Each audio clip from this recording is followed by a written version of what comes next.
بسم الله الرحمن الرحيم نحمده ونصلي على رسوله الكريم أما بعد فقد قال الله تبارك وتعالى في القرآن المجيد أعوذ بالله من الشيطان الرجيم بسم الله الرحمن الرحيم ذلك الكتاب لا ريب فيه هدى للمتقين وقال النبي صلى الله عليه وسلم خيركم من تعلم القرآن وعلمه الہی رونق اسلام کے سامان پیدا کر الہی رونق اسلام کے سامان پیدا کر دلوں میں مومنوں کے الفت قرآن پیدا کر۔ محترم دوستوں، آج کی اس محفل میں اور آج کے اس مبارک اجلاس میں میرا موضوع دنیا کی سب سے پاکیزہ اور مقدس کتاب قرآن پاک۔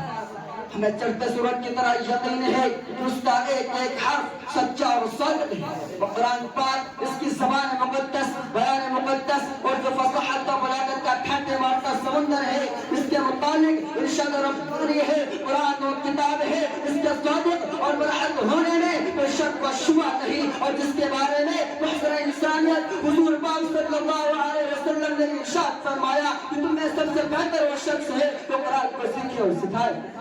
محترم دوستوں، قرآن پاک اللہ رب العزت کی طرف سے عطا کرتا وہ حسین تحفہ ہے۔ اس نے 23 برس کی قلیل مدت میں پورے عالم میں انقلاب برپا کر دیا کہ بڑے سے بڑے فصحاء، بلغاء، ادباء، شعراء حیران و ششدر رہ گئے۔ اس کی آیتوں کو سن کر دل موم ہو گئے۔ دوستوں، وہ قرآن ہے جو کی دنیا تک کے انسانوں کے لیے سراپا ہدایت کا رحمت ہے۔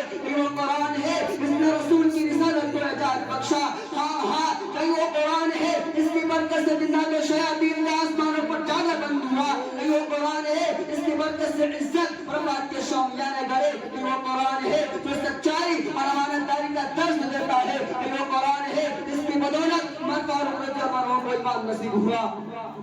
محترم دوستوں، آج اس مناسب دور میں حفظ کلام پاک کو فضول سمجھا جاتا ہے، اس کے الفاظ رٹنے کو حماقت بتلایا جاتا ہے، کہا جاتا ہے اس کا رٹنا تو بے سمجھے پڑھنا بے سود ہے۔ افسوس سن افسوس، اس قرآن کے بارے میں ہمارا یہ خیال، اس کے بارے میں شہنشاہ بدعا جناب محمد رسول اللہ صلی اللہ علیہ وسلم نے ارشاد فرمایا اقرأ وارتقِ ورتل كما كنت ترتل في الدنيا فإن منزلك عند آخر آیت۔